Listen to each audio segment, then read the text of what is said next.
Leevast, koduaia õuntest, see kõik ongi meie Eestimaa.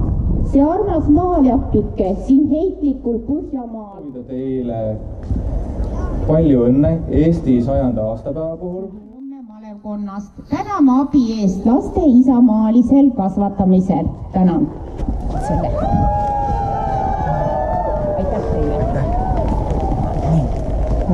Ma veel korra.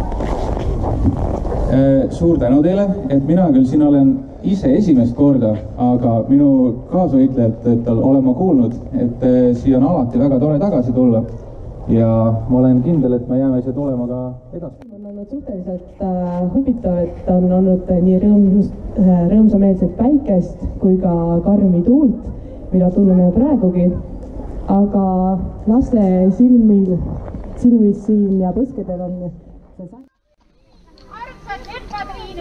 Palju õnne teile Eesti Vabariigi juubeliks! Elagu Eesti! Armsad mesilased, palju õnne teile Eesti Vabariigi 100. juubeliks! Palju